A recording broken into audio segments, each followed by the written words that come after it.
Good morning, Good morning. It is morning for our speakers, so that what's what made me say that. Good evening, everybody here in the United States, and hello to everyone around the world who might be joining us. My name is Rich Foss, and as Larry was saying, I am part of 350. I am the vice president of the board, and I produce these the speaker series usually, which are webinars which allows us to have people from many different countries join us, including our speakers. So thank you so much for joining us for this special webinar.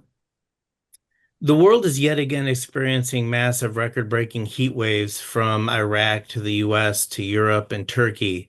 Canada is experiencing unprecedented wildfires that spread toxic air across Canada and the United States.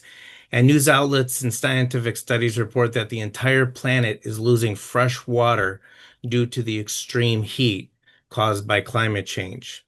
In the face of this climate crisis, the Trump administration has rolled back clean energy efforts in the United States. But before we get too far, I just want to let everybody know if you have questions throughout the webinar, whenever you have the question, please put it in the Q&A, not in the chat, but in the Q&A section. And then I will also be putting links for our next two webinars along with the registration link, so you can look for those. Promotions for those webinars will be coming out soon. Tonight, we welcome three experts from across the world in China to educate us on China's remarkable clean energy revolution. Two-thirds of clean energy infrastructure has been built in China.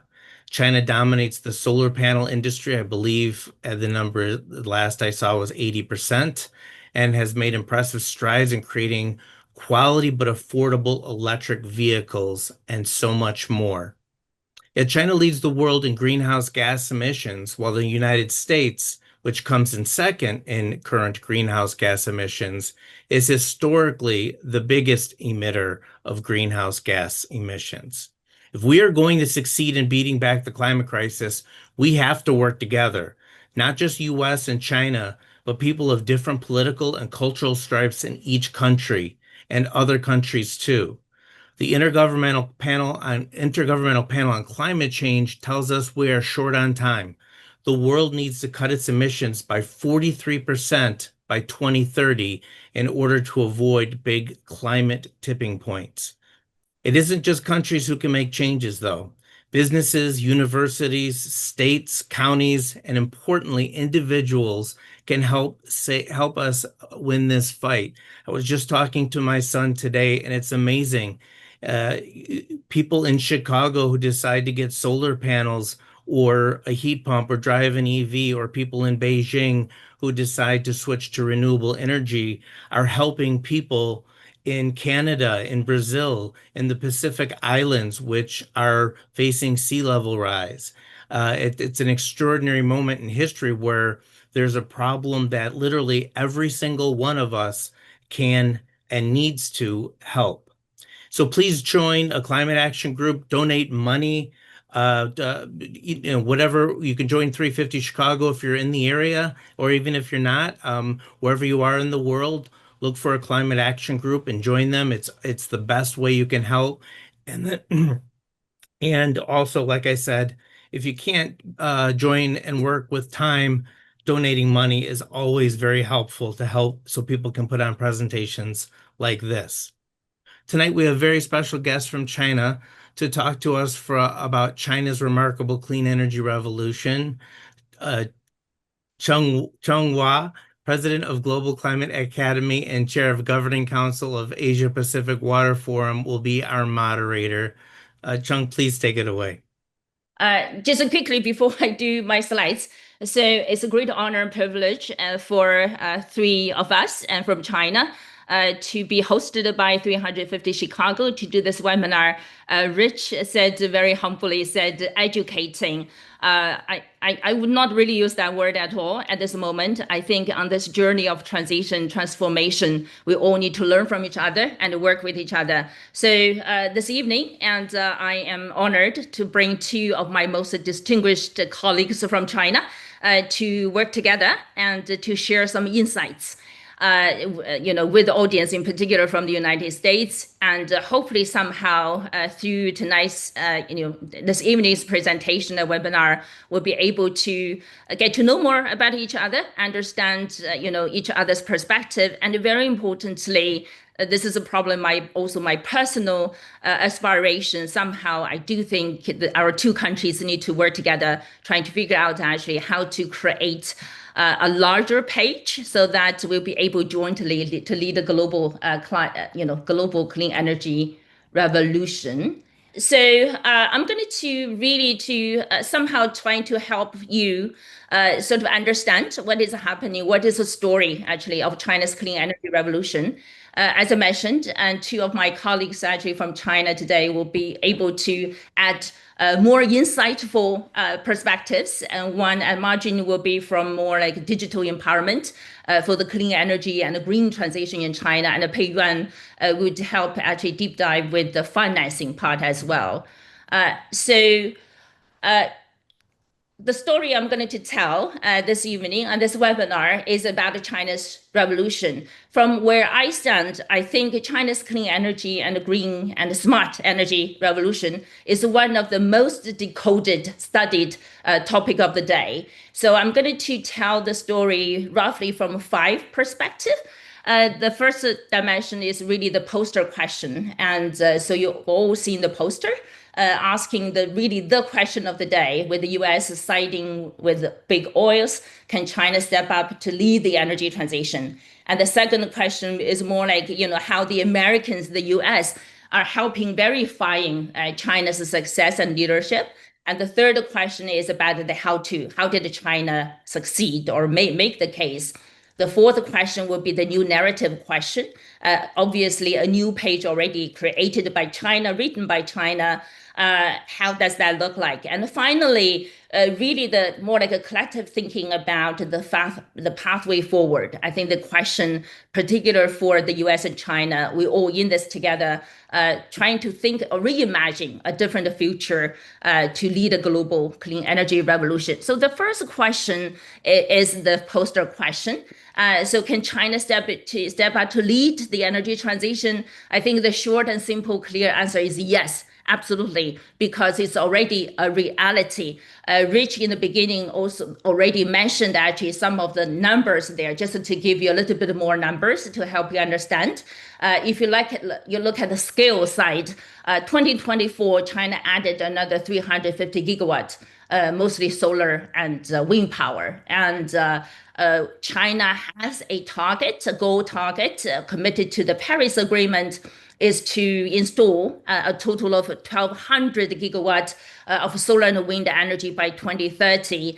So 2024, we already succeeded and overachieved. The total installation of solar and wind last year in China already exceeded 1,400 gigawatt already. If you look at the first quarter of this year, the growth trend continues. The second dimension is really about the money, right? And China has been investing heavily in renewable, non-fossil fuel in the energy sector. And again, actually, the number last year, China invested a total of $818 billion in the energy transition space, literally not only the number one, but also exceeding more than the US, EU, and UK total investment combined there. So it's not just installation of solar and wind, but very importantly, it's about electric transportation, it's about the grids and the storage, and it's about the energy system there. So the numbers many of you have been seeing already. So the success may be highlighted by 3 dimensions. One is total installations. The second one is about the investment in building industry value chains. And also very importantly, look at how the Chinese economy grows these days, actually. Last year, the number says, and China's total GDP growth last year and 10% contribution actually comes directly from clean energy, clean technology space there. So let's move on to the second question. Very interestingly, it's okay, yes, with all of these numbers, it's obvious, China's success. But very interesting, Americans, the US has been really helping verifying this sort of success. We can interpret this sort of, trend from a few dimensions. The first one is really China threat. Unfortunately, China threat is a dominating political, geopolitical message in the US, and of course spreading over, to many other parts of the world as well. In particular, because of China's leadership and success in clean energy transformation or revolution. If you look at the U.S. policy landscape there, so U.S., the Biden administration, for no, more than 4 years ago, when Biden took office, and he rolled out the supply chain security, and including critical mineral security presidential executive order, and 2022, and the U.S. administration rolled out this famously known the RRA, which is industrial policy oriented towards accelerating clean energy revolution in the U.S. And on the very negative side, actually, if you look at the sanctions, the bans, the tariffs, of course, from the US, pretty much so the dominating message or the setting point, actually, for the US politicians to gain the political support in the US is centered around the China threats. So if you look at the solar energy, batteries, EVs, they're all over the place there already. Literally, it's decoupling and or people say de-risking, the guardrails or blockage. All these sort of terms are pretty much dominating the dynamics of the U.S. and China in the clean energy revolution landscape there. But in the meantime, actually, there are, you cannot deny some really sort of consensus and rational thinking in the US. On the policy side, actually, I think there's a general agreement, consensus in the US that, if you look at the EV batteries sort of angle, the thinking is that a slower and more expensive transition to EVs will put the United States and American companies permanently behind. If you read from the media report, interestingly, I was citing, back in March, there was a Washington Post reporting. It's a sort of very interesting media reporting, investigative reporting in a way, basically telling the story to the American audience about how China is sort of winning this race towards clean energy revolution. And interesting enough, it's really comprehensively demonstrating, illustrating the story. Basically, it is a growth story. As I mentioned, 10% of China's GDP growth last year come from clean energy, clean technology landscape there. And it's a just a transition story because we all know clean energy transformation creates jobs and growth our economy. It's also a sort of competitiveness story with all the numbers. Actually, the trends already telling the story. China is becoming more competitive and in this leadership position. But also very importantly, is a technology race. Particularly U.S. and China are definitely still on this track, racing actually leadership for clean energy transition.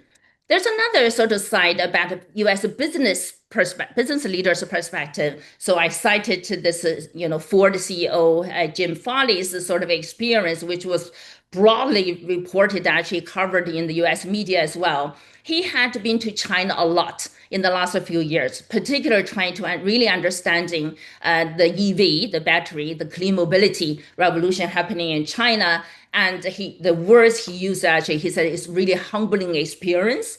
And the way his experience of China's EV vehicles product literally, he had a super, superior experience. And very interestingly, last year he brought a few Chinese brands EV vehicles actually from Shanghai to Chicago, and literally put in the showroom of the company's headquarters there, demonstrating and also sort of reminding his team in terms of the competition from China, and very importantly using that as an innovation lever for the Ford company actually to aim high and becoming more relevant, competitive in this clean energy revolution. Now, How did China succeed? I do not want to really delve into too much detail since, as I said, it's one of the areas mostly studied, very comprehensively studied. But generally speaking, I think the message is clear. So for China's success, it's not just about one particular technology, one particular sector. It's a sort of integrated system change. And the words like alignment, we literally aligning the national strategy, policy incentives, regulation standards, industrial policy, investment, and as well as the products. Very importantly, and also on the consumer side as well. That's very, very obvious, actually, demonstrated from China's success. But in the meantime, technology is very key. So at another perspective, in the time framework, actually, probably last 20 years shows the continuous progressive endeavors from China to drive this clean revolution. I remember clearly from my professional experience around 2005, 2006, and we started to really cheer up actually for this golden rush of Chinese clean energy companies to be listed in NASDAQ. Right. And that was really, really inspiring experience back then. Then around 2009, 2010, China started to roll out a national policy about shifting the track about mobility from ICE technology to EVs. And then getting into 2015, China started to roll out this sort of China Make 2025, nationally strategizing to enhance China's industrial value chains, manufacturing capability. Then down to back, to around the 2020 when China rolled out this commitment of decarbonization to the Paris Agreement, then China entered into a major sort of acceleration, phase, as well as demonstrated by all the sort of numbers and the data and the facts there already. Now, the fourth question is about new narrative. Obviously, if you look at the scale, look at the pace, look at the system, the readiness for scaling, China has already written a different story. Particular compared to the US today. And in that story, China has already become actually the architect of a new energy paradigm, not only in China, but also investing beyond China, particularly supporting other developing countries there. So the narrative, the language in China is about decarbonization. We have this dual decarbonization goals, this 2030, 2060 agenda aligned with the Paris Agreement. And we also, look into the technologies, look at the industrial value chains, look at materials, particularly driving circularity, and as well as actually look at, deep dive into the consumer market there as well. So it's a very, very different story China has already written, and we are going deeper into the reality, particularly around the trust, transparency, and accountability. I think my two colleagues, Martin and Peiyuan, will be able to share more insights actually on that sort of those dimensions there. The why is actually very obvious. We all know without trust and respect, you cannot really work together for shared goals and objectives. Without traceability and disclosure, you cannot really sell into the premium markets. Literally no winning at all. Without carbon food, removal and the nature claims backed by credible MRVs, you will face rising capital costs. And of course, without justice and fairness, you cannot really translate, the level of innovation into political capital resources. Eventually, you will lose the scale and the cost advantage there in the end. So the final question is about US-China. US-China have been really working together. We've had a really good track record. If you look at Paris Agreement back in 2015, I think globally, the joint leadership working together has been recognized as the major driving force for the success of the Paris Agreement. That's why we have a Paris Agreement. We have a global governance mechanism in place to really pull together the global clean energy transition or transformation there already. And if you look at even in during the Biden administration, we had this Sunnyland sort of joint declaration there as well. We have listed many, many specific areas of focuses that the two countries can really work together.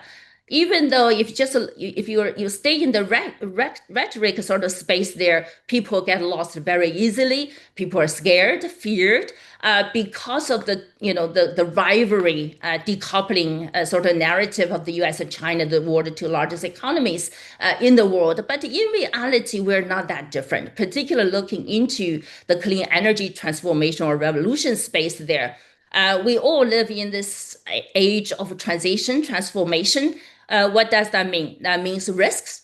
Because companies investment need to make money. If the risk is very high and nobody wants to invest in the future of sustainability, but in the meantime, it's an opportunity about technology innovation, R&D, about reindustrialization or clean industrialization. In the end, actually, we are literally reshaping, reset a global landscape about products, about infrastructure. So we need technology as well. We need new standards.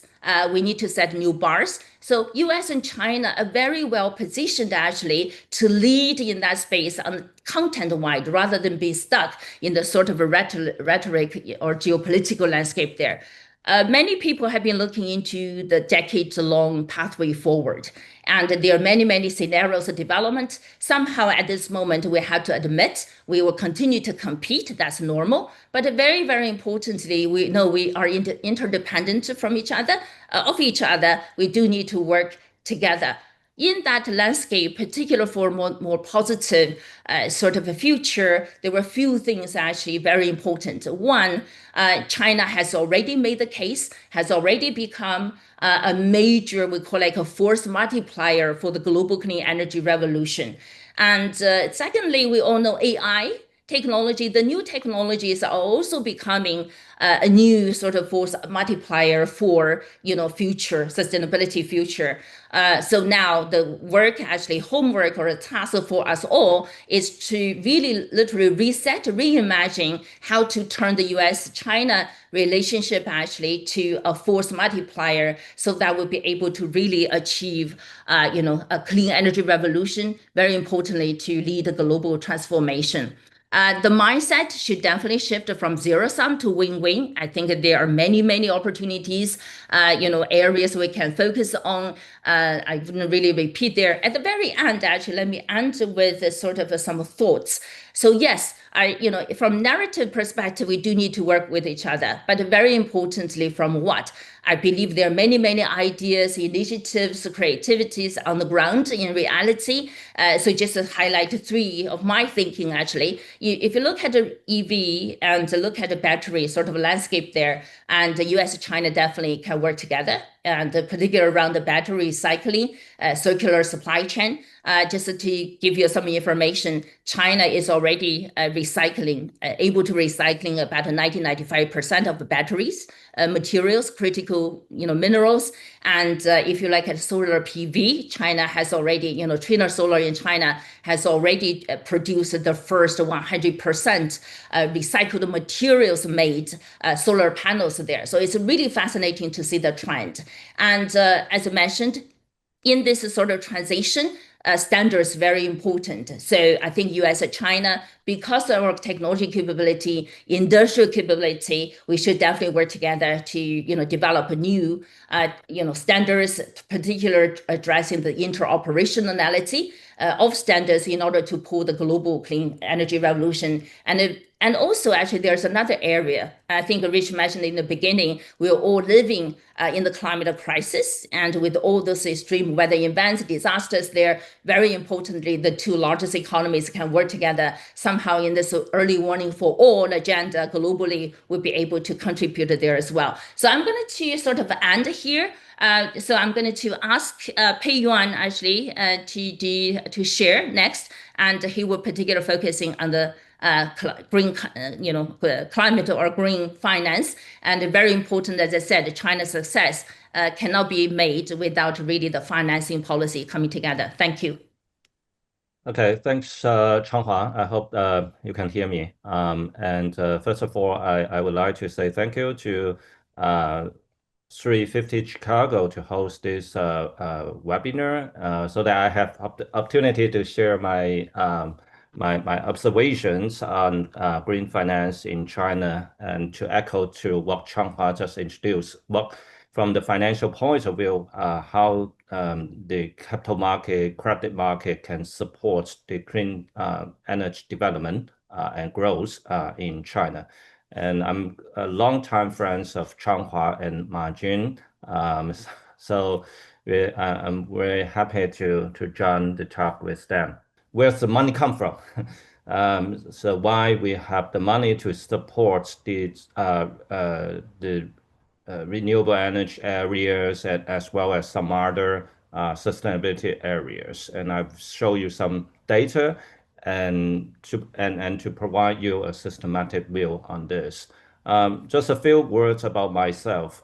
So I studied environmental engineering as my background, and then I did my PhD on management in Peiyuan University, and it was about 20 years ago. And my dissertation at that time was about the relationship between investment and environment.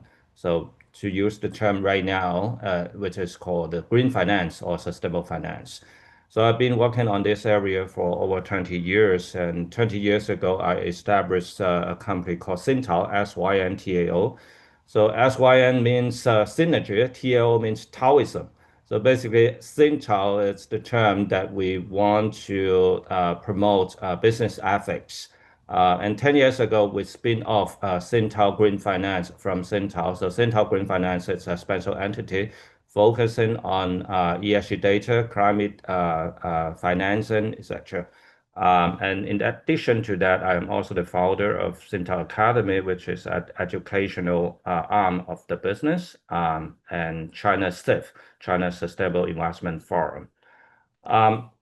And we did quite a lot of research in addition to our data work and consulting work.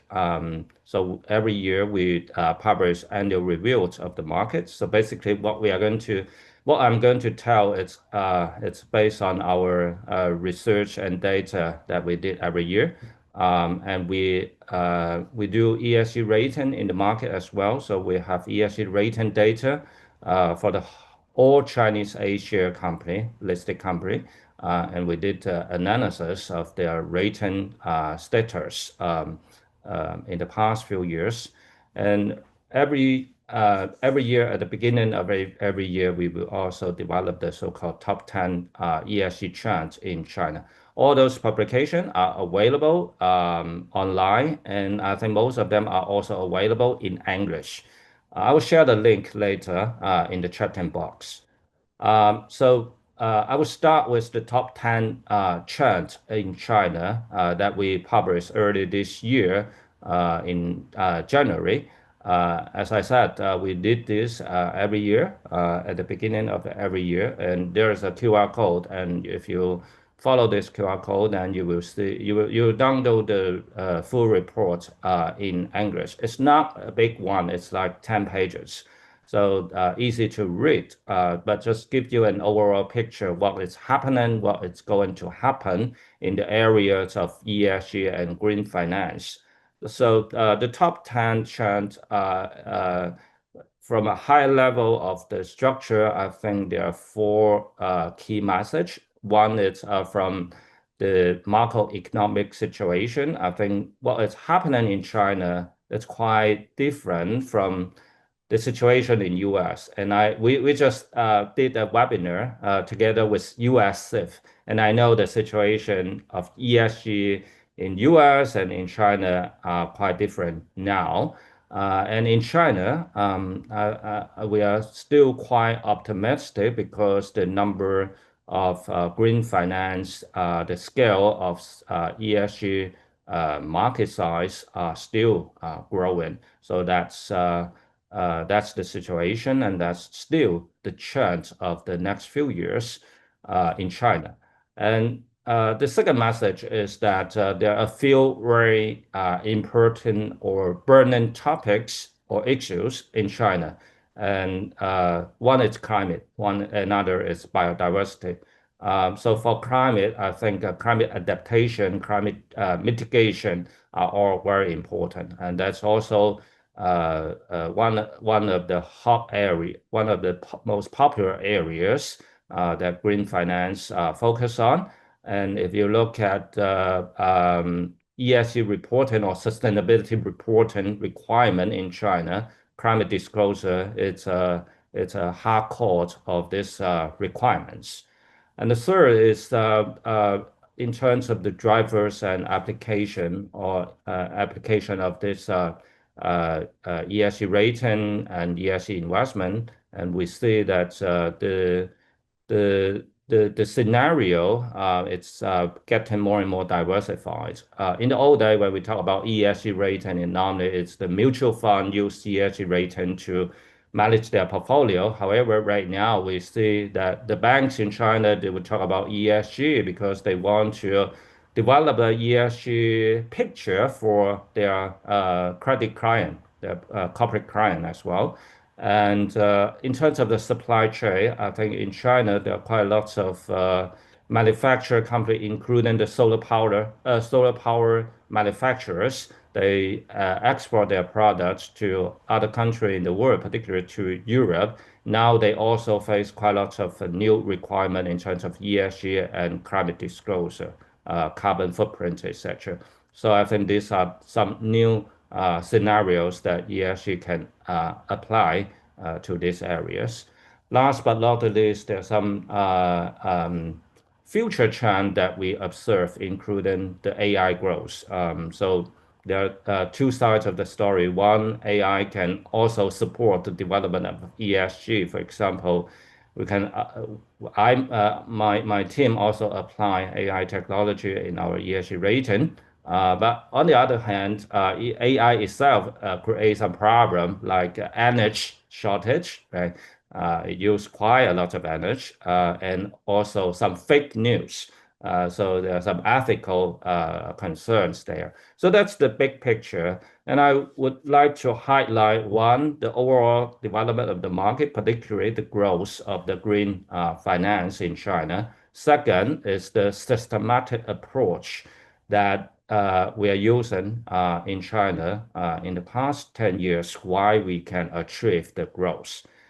So that's also part of the Chan's report, but I just want to highlight this key message. Number one is that we foresee that green finance and transition finance will keep growing. Just to clarify, green finance here is more about the use of the money that we raised is for the green purpose. And transition finance actually is also to green purpose as a whole, but more for the high carbon intensity sector, like steel and iron, cement, etc., for them to do carbon transition so that they can grow from high carbon to relatively lower carbon development. So that's that's a very important trend. So we can see from the chart on the left-hand side that the number of green finance or ESG investment actually keep growing in the past few years. And we also did another statistic based on the data published by large banks. And I think that's also a unique point in China when we talk about green finance, because in emerging markets like China, the banking sector still play the most significant roles. So that's unlike the developed markets like US and in Europe, that the capital market play a more significant role. But in emerging market like China, commercial bank actually play a major role in the financial markets. So that's the case in China, and that's also the case for green finance. So when we talk about green finance in China, we have to look at the number of the large banks. And in China, we have the so-called, in the old day, we call 4 largest commercial banks, state-owned or national commercial banks. And now we call 6 largest national commercial banks. including ICBC, Industrial and Commercial Bank of China. BOC is Bank of China. ABC is Agricultural Bank of China. And BOCOM is the Bank of Communication. CCB is China Construction Bank. PSBC is China Postal and Saving Bank of China. So these are the 6 largest banks. And this data actually come from the annual reports of all these 6 banks that they publish in the first quarter of this year. And there are 2 curves. One is the column, that is the total size of the green credit, which means the banks, how much money the banks lends to the green sector. So we can see that it's actually keep growing, right? Keep growing. And on the left-hand side, you see that the total number of the 6 largest banks. So it's an aggregate number of the 6 banks on the right-hand side. And there's also a chart on the left side. It's the total number of all banks in China. So it tells the same message that green credit, green loan are increasing in the past few years and still increasing, and we'll expect to continue the growth in the future, in the next few years. The other information that we can get, there is another curve. That curve is the year-on-year growth rate. So you see that the year-on-year growth rate is like increase from 2020, 2021, 2022, then decrease a little bit in the past two years, and in 2023 and 2024. Why? Because the limit amount or limit percentage for the green sector, because we would not be able to get like more than 50% of the banks to allocate their asset to green, because renewable energy sector still represent, as a whole, can represent maybe 10% of the bank's assets or the bank's loans. So in 2020, 2021, after 2 or 3 years quick growth, actually it's meet kinds of the tipping point, so it's decreasing. So that's year-on-year growth. So the growth rate is decreasing, however, the growth is continuing. That's the situation, and that's the facts in China. But the regulator is also thinking about what will be the next step. So that's why I use another term, transition finance here, because green finance means that we use the money for the green areas like renewable energy, etc. And transition finance actually is we use the money for some high carbon emission sector like steel and iron, cement. If we can grow the transition finance, then the total number will continue to grow, and maybe will become like 50%, 60% of the bank's assets in the next few years. So I guess there must be a lot of question on why China can achieve that. So that's also the question that our regulator need to answer at the very beginning. How the regulator in China can push the development of green finance in the market. So there are a few regulators, financial regulator in China, including PBOC, which is the central bank. PBOC stands for the People's Bank of China. So that's the central bank. And we also have a regulator called NFRA, it's National Financial Regulatory Administration. So that's another regulator. And the third regulator is called CSRC, that's the Capital Market Regulator. So CSRC stands for China Security Regulatory Commission. So all these are promoting green finance in China. And PBOC, the central bank, is taking the lead. So the central bank actually summarize the 5 pillars for green finance policy system. So just to clarify, this means the policy system. That's the That's how the regulator, particularly the central bank, PBOC, promote green finance in the past, let's say, 10 years. So there are 5 pillars. Number one is standard, and in Europe, some people call it taxonomy. But basically, it solves the problem: what is green, what is not green. So we have very clear definition on green loan, green bond in the market. So there's a catalog or taxonomy to tell the market player, namely the banks and the company, to understand what sorts of asset, what sorts of project can be called as a green project, so that we can have the data. And only if we have the data, we can develop some incentive policy, etc. So that's the base of the green finance system. We need to have standard and taxonomy. So this is the first pillar. The second pillar is disclosure. If there's no information on green, then actually the financial institution, no matter it's mutual fund or the commercial bank, cannot tell what is a green project, what is a green entity, what is not a green entity, and we cannot identify which company is better than the other in terms of their green performance. So disclosure will be very important. And in addition to that, we also need some data to tell that what sort of environmental benefit that we achieve for this investment. We know that we can calculate the financial return, the income number of the project financially. However, when we talk about green finance, we also need to calculate and have the data about how much carbon emission cut we can achieve through this project. And that's also part of the requirement for green loan and green bond. So if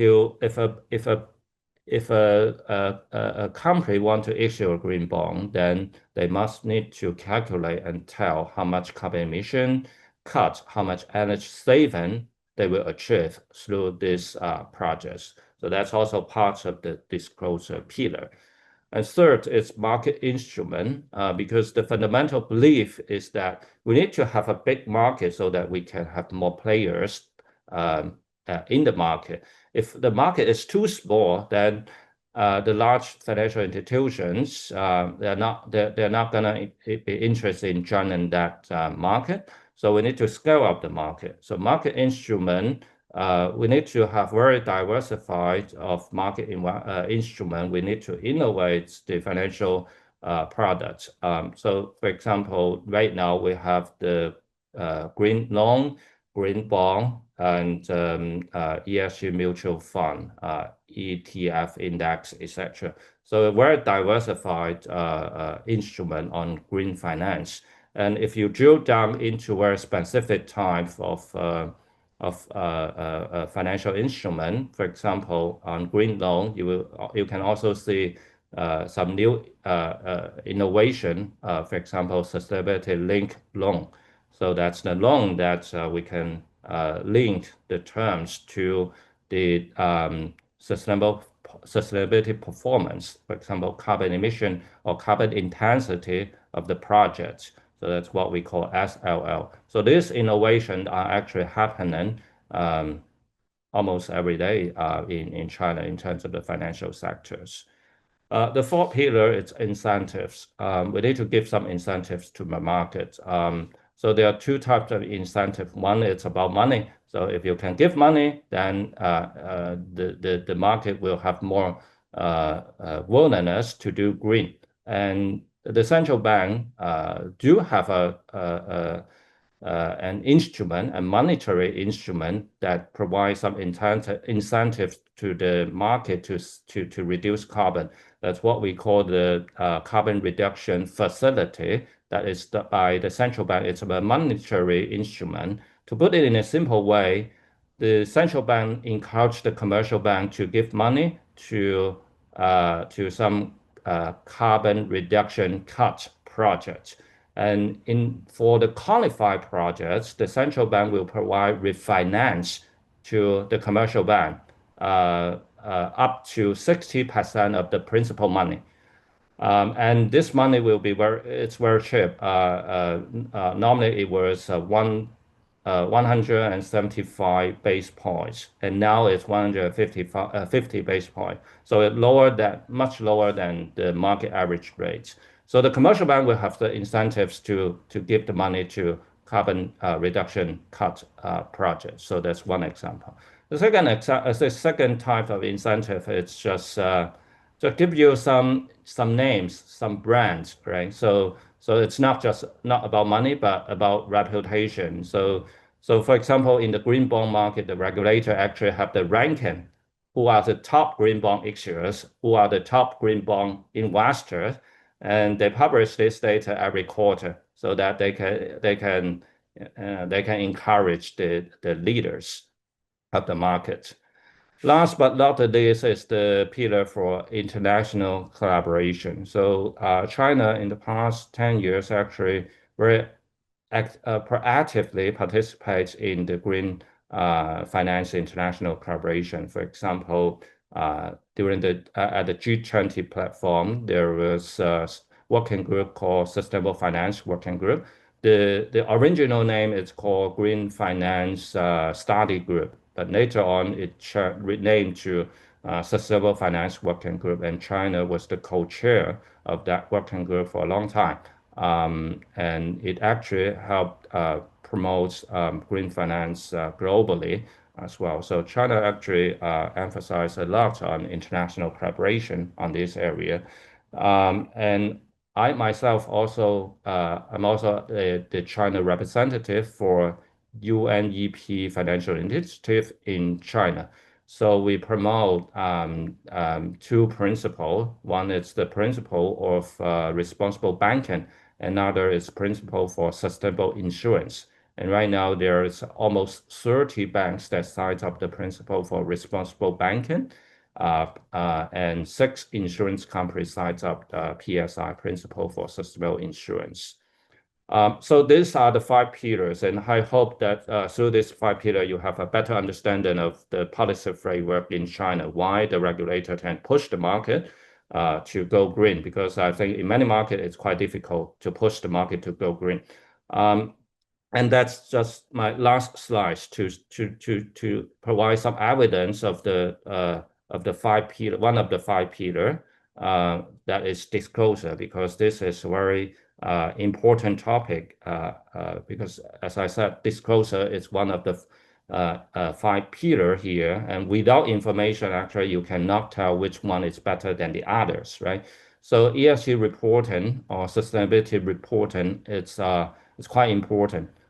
In the past 1 year, actually, in the market, including the capital market regulator, the Ministry of Finance, as well as the central bank, they all push the sustainability disclosure in China, particularly among the listed company and among the financial institutions. So on the left-hand side, you can see a growth. That's the number of ESG reports among Chinese A-share companies. And you can see a dramatic increase in the past few years.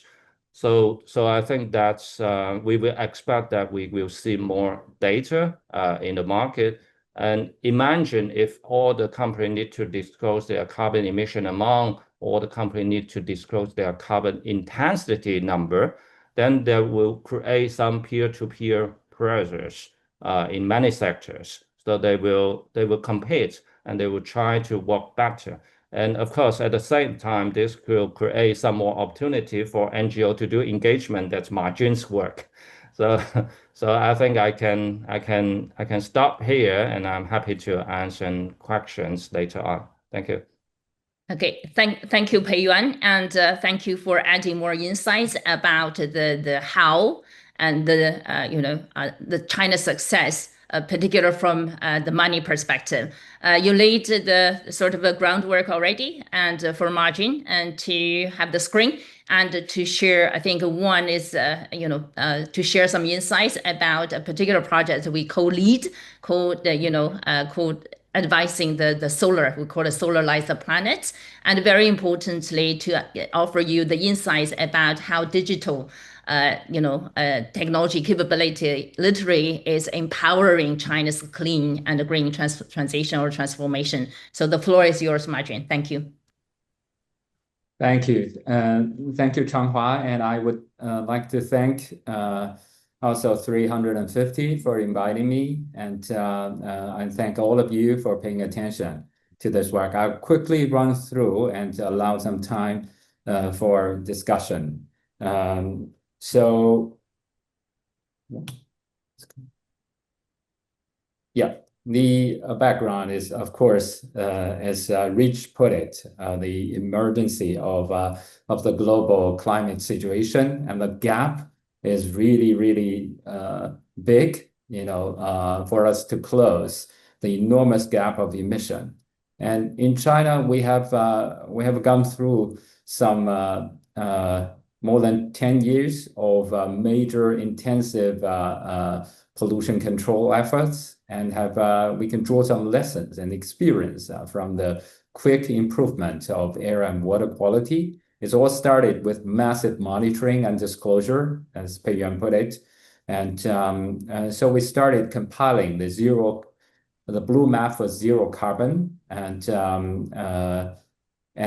based on the data, developing provincial and city level carbon peak and neutrality index to assess the performance.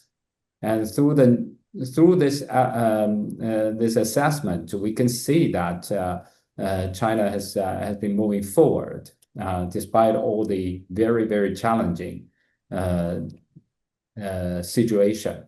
And the reason for one of the real encouraging trend is for China's carbon emission, which now account for more than 30% of the global total, started dipping since last March.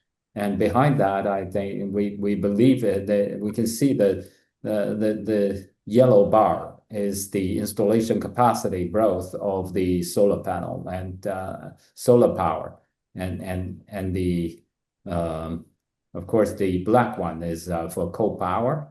So the renewable energy plus electrification, as both guests mentioned about that, China has been electrifying the economy nine times faster than the rest of the world. So it created a potential path toward carbon neutrality. And as Changhua mentioned, we co-developed this project, and on our blue map, we created the so-called solar map, and try to present all this local and global solar powers, PV stations on that, and we can see from that, from the solar map, we're tracking the growth of China's solar power capacity, and it's really mind-boggling. Hit 2030 target last year, and this year, finally, by May, the solar capacity reached 1,000 gigawatts by itself. And the generation capacity, the generation volume, power generation continued to grow. And from this mapping by province, we can see that a different pattern in the eastern, central, and western part. The yellow bar is the centralized PV, blue is the distributed PV. We can see that the coastal regions have a lot of very, very long yellow bars, and far west, it's about the centralized solar power. And the large-scale deployment of all of this has been documented by us through the mapping, and by our partner Green Jiangnan through the drone investigations. And in the central region, they use marginalized marginal land and mining subsidence lands for centralized PV. And also they started building all this rooftop in the countryside. The eastern region is very, very populated, and so we can see a lot of deployment of rooftop and distributed solar for public infrastructure and also in the countryside. A case study of Shandong and now Jiangsu, they all have, in Jiangsu it's the center for global supply chain. So all these factories install rooftop. Of course, there are challenges through this rapid development of renewable energy. The intermittency and stability of the solar and wind power, the potential and ecological and social impact is started emerging, and last but not least, the waste disposal of all this decommissioned solar panels and wind turbines.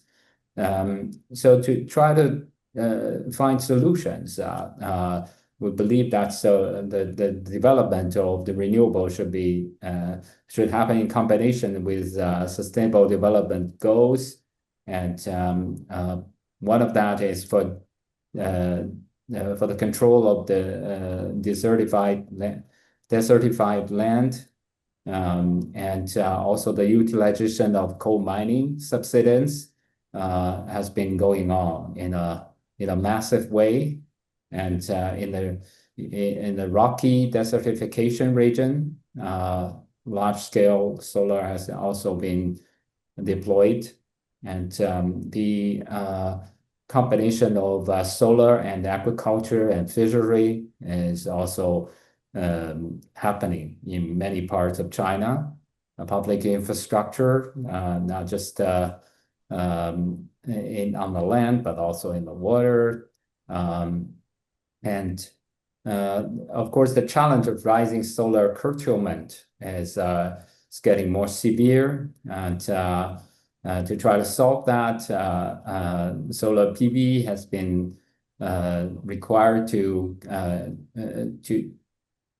be built with storage capacity and potentially to create capacity for hydrogen development. And also in the countryside, the government has also been trying to promote high quality and shared prosperity based on all this distributed solar development. And again, in Jiangsu, Zhejiang, and Shandong, we can all see all this. As mentioned, we trust with our partner, Professor He Jijiang from Changhua and Madam Wu Changhua. We believe that it's very important to mobilize, to our society to work together on that. So there's a launch of 1 kilowatts per capita solar installation program. Of course, China's making some headway into that, but still not yet, reaching the 1 kilowatts. And globally, only Australia and Germany and a few other smaller countries reach that. But in China, it is really being a lot of work is being done, and in the countryside, in the remote regions. This is a school in the far western region. This is in the coastal region. You can see in the countryside how distributed solar panels being built.